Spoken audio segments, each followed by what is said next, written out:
खुलुमबाय बेयो बड'लेण्ड इंखं टेलिभिजन दिनै 15 जुन 2022 बुधबारखालि सानसेनि बरादखौ नोंथांमोननि खाथियाव लाबोदों आं सदानन्द दैमारिया।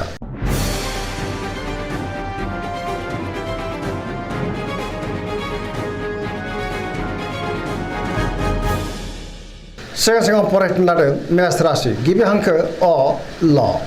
दिनैनि साना मोजां आरो गाज्रिनि गेजेरजों बाबेनलांगोन।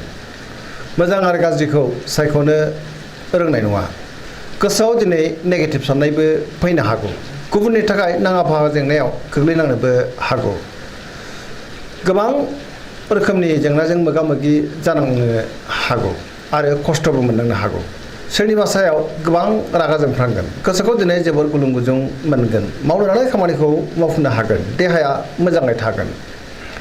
रांखावरियाव मोजां नाथाय अब्लाबो खरसायाबो बांगोन। बेफार फालांगियाव मोजां होनजायो। समाजावबो दिनै मान मोननो हागोन। न'खराव बिसि फिसायनि गेजेराव अननानै फैगोन। लाइमोनफ्रा दिनै जोबोर रमान्टिक जागोन आरो गावबा गावनि गोसोनि साननायखौ फोरमायलायनोबो हागोन। फरायसाफ्रा दिनै फरायनायाव गोसो दुंखांगोन आरो मोजां फिथाइ मोनगोन।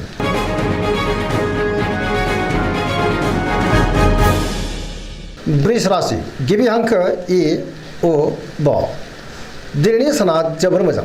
गोसोखौ जोबोर गोजोन मोनगोन। गोजोनै थानो हागोन। हरखाबै गुबुननिफ्राय मोजां खौरां फैनोबो हागौ। गोसोआव बोलो बांगोन। मावनो लानाय खामानिखौ थि समावनो मावफुंनोबो हागोन। समाजावबो मान मोनगोन। रांखावरियाव दिनै जोबोर मोजां होनजायो। मोननो गोनां धोनखौ दिनै मोननो हागोन। आरजिनाय धोनखौबो दोनथुमनो हागोन। बेफार फालांगियाव मोजां मुलाम्फा मोनगोन। आयाबो बांगोन। बहाबा थाङोब्ला दिनै जोबोर मोजां आरो मोजाङैनो हान्थिनो हागोन। न'खराव बिसि फिसायनि गेजेराव अननानै फैगोन। देहाया मोजाङै थागोन। सेंग्रा सिख्लाफ्रा जोबोर रमान्टिक जागोन आरो गावबा गावनि गोसोनि साननायखौ फोरमायलायनोबो हागोन। पजिटिभ एनार्जिनि गोहोमबो गोग्लैगोन। बहाबा हरखाबै हान्थिनो खौरां मोनगोन आरो हान्थिनोबो हागोन। फरायसाफ्रा दिनै फरायनायाव गोसो दुंखांगोन। पजिटिभ एनार्जिनि गोहोमबो गोग्लैगोन। गोसोनि साननाय आरो लुबैनायफ्रा दिनै मोगथाङाव जाफुंगोन।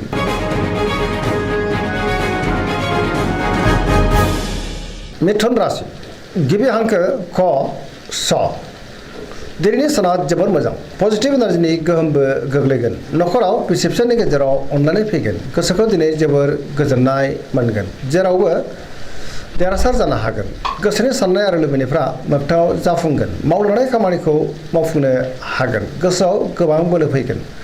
देहायाबो मोजाङै थागोन। रांखावरियाव दिनै जोबोर मोजां। बेफार फालांगियावबो जोबोर मोजां होनजायो। न'खराव दिनै अननानै फैगोन। गुबुनजों मोजां सोमोन्दो लाखिनो रोंगोन। समाजावबो मान मोननो हागोन। गुबुननि हेफाजाबखौ मोननो हागोन। बहाबा थाङोब्ला दिनै जोबोर मोजां आरो मोजाङैनो हान्थिनोबो हागोन। गोसोनि बोलोआ बांगोन। गियाननि आंखाल जानाय नङा। लाइमोनफोरनि गोसोआ दिनै जोबोर रमान्टिक जागोन आरो गावबा गावनि गोसोनि साननायखौ फोरमायलायनोबो हागोन। फरायसाफ्राबो दिनै फरायनायाव गोसो दुंखांगोन आरो मोजां फिथाइ मोनगोन। गोसोनि साननाय आरो लुबैनायफ्रा मोगथाङाव जाफुंगोन।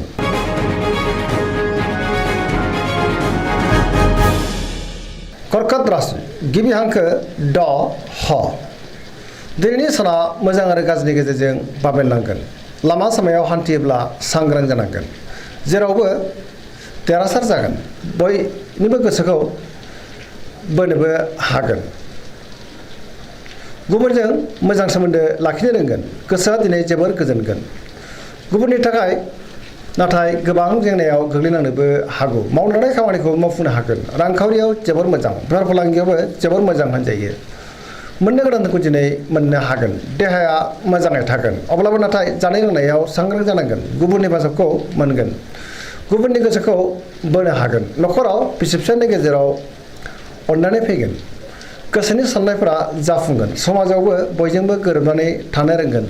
लाइमोनफोरनि गोसोआ दिनै जोबोर आला खाला जानोबो हागौ। फरायसाफ्रा फरायनायाव गोसो दुंखांगोन आरो मोजां फिथाइ मोनगोन।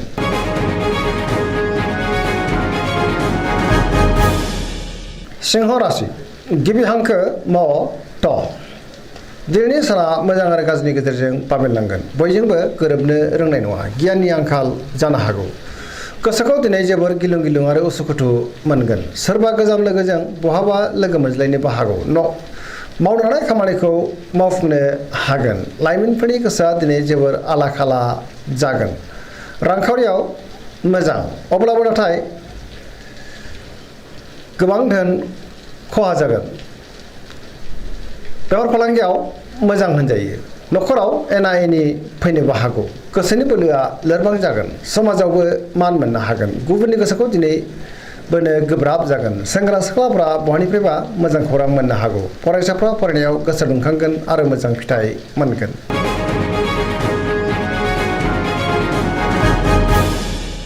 कन्या राशि गिबि हांखो प ट दिनैनि साना बारा मोजां नङा गोसोआव नेगेटिभ साननाय फैगोन गोगो आरो गोथों साननो रोंनाय नङा गुबुननि थाखाय गोबां जेंनायाव गोग्लैनांनोबो हागौ आरो खस्थ'बो मोननांनो हागौ रांखावरियाव जोबोर मोजां बेफार फालांगियावबो जोबोर मोजां मुलाम्फा मोनगोन सोरबा गोदान सुबुंजों बहाबा लोगो मोनज्लायनोबो हागौ न'खराव दिनै अननानै फैगोन फरायसाफ्रा फरायनायाव गोसो दुंखांगोन आरो मोजां फिथाइ मोनगोन सेंग्रा सिख्लाफ्रा गोसोखौ दिनै जोबोर रमान्टिक मोनगोन आरो गावबा गावनि गोसोनि साननायखौ फोरमायलायनोबो हागोन देहाया दिनै मोजाङैनो थागोन गोसोआ दिनै जोबोर सांग्रां जागोन।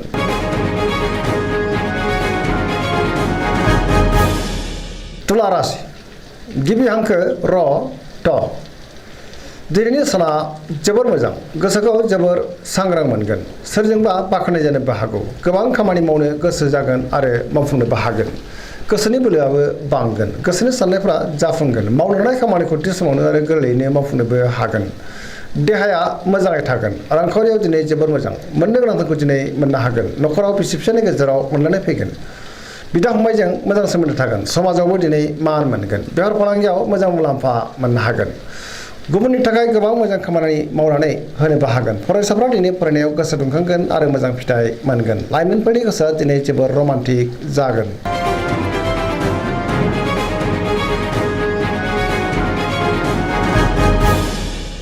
वृश्चिक राशि गिबि हांखो न स दिनैनि साना जोबोर मोजां समाजाव लोगो लेवा बांगोन आरो बयजोंबो मोजां सोमोन्दो लाखिनोबो रोंगोन गोसोनि बोलोआबो बांगोन गोजोनै थानो हागोन लोगोफोरनि हेफाजाबखौबो मोननो हागोन सोरबा लोगोजों बाख्नाय जानोबो हागौ गोसोआव गोगो आरो गोथों साननाय फैगोन मावनो हानाय खामानिखौ थि समावनो आरो गोरलैयैनो मावफुंनोबो हागोन गियाननि आंखाल जानाय नङा गोसोनि बोलोआ बांगोन समाजावबो मान मोनगोन न'खराव दिनै बिसि फिसायनि गेजेराव अननानै फैगोन बिदा फंबायजों मोजां सोमोन्दो थागोन रांखावरियाव जोबोर मोजां होनजायो बेफार फालांगियावबो दिनै जोबोर मोजां मुलाम्फा मोननो हागोन मोननो गोनांखौबो दिनै मोननो हागोन देहाया मोजाङै थागोन गुबुननि थाखाय गोबां मोजां खामानि मावनानै होनोबो हागोन फरायसाफ्रा दिनै फरायनायाव गोसो दुंखांगोन आरो मोजां फिथाइ मोनगोन लाइमोनफोरा जोबोर रमान्टिक जागोन आरो पजिटिभ एनार्जिनि गोहोमबो गोग्लैगोन।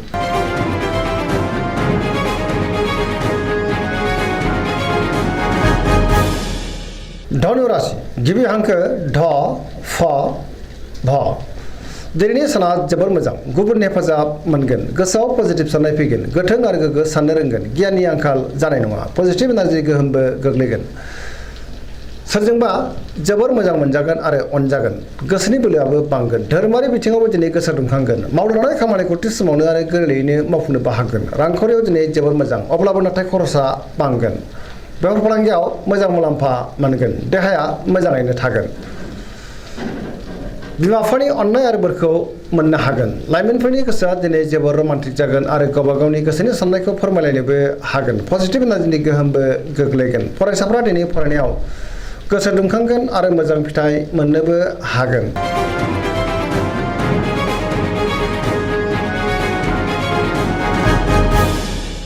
मकर राशि गिबि हांखो ख ज दिनैनि साना जोबोर मोजां बयनिफ्रायबो मोजां खौरां फैनो हागौ गोसोखौ दिनै जोबोर गोजोननाय मोनगोन देहाया मोजाङै थागोन अब्लाबो नाथाय जानाय लोंनायाव सांग्रां जानांगोन गोसोनि साननायफ्रा मोगथाङाव जाफुंगोन रांखावरियाव दिनै जोबोर मोजां मोननो गोनांखौ मोननो हागोन आरजिनाय दोनखौबो दोनथुमनो हागोन बेफार फालांगियाव दिनै जोबोर मोजां मुलाम्फा मोनगोन गुबुना खहा खालामनो नाजाब्लाबो खहा खालामनो हानाय नङा जेरावबो जाफुंसारगोन सोरजोंबा बाख्नाय जानोबो हागौ मावनो हानाय खामानिखौ थि समावनो मावफुंनो हागोन पजिटिभ एनार्जिनि गोहोमबो गोग्लैगोन लाइमोनफोरनि गोसोआ दिनै जोबोर रमान्टिक जागोन आरो गावबा गावनि गोसोनि साननायखौ फोरमायलायनोबो हागोन।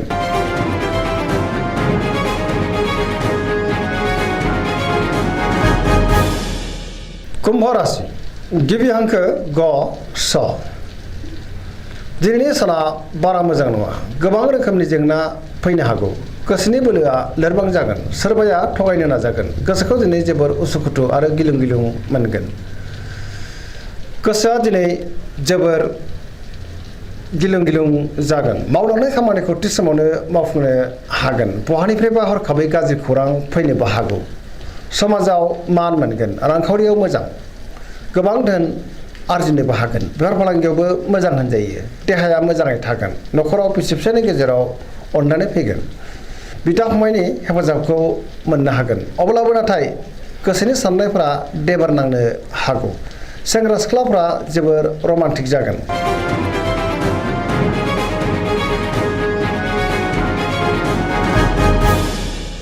मीन राशि गिबि हांखो ड स दिनैनि साना बारा मोजां नङा गोबां मोजां खाबुफोरा गोमाफिननो हागौ माबा मोनसे गाज्रि खौरां फैनोबो हागौ गोसोखौ दिनै जोबोर गुलाय गुजाय मोनगोन गोसोनि बोलोआ लोरबां जानो हागौ देहाया मोजाङै थागोन रांखावरियाव मोजां मोननो गोनांफोरखौ मोननो हागोन बेफार फालांगियाव मोजां होनजायो न'खराव दिनै अननानै फैगोन बिदा फंबायनि हेफाजाबखौ मोननो हागोन गोसोनि साननायफोरखौ नाथाय गुबुननो फोरमायनो गोब्राब जागोन दिनैनि राशि फरायनाया एसेनोसै जोबनायाव बेखौनो खावलायो जाहाथे नोंथांमोना सानफ्रोमबो जोंनि बे बड'लेण्ड इंखं टेलिभिजनखौ नायबाय थायो आरो साबस्क्राइब खालामो लोगोसे लाइक खालामो आरो शेयार खालामो एसेनोसै गोजोन्थों।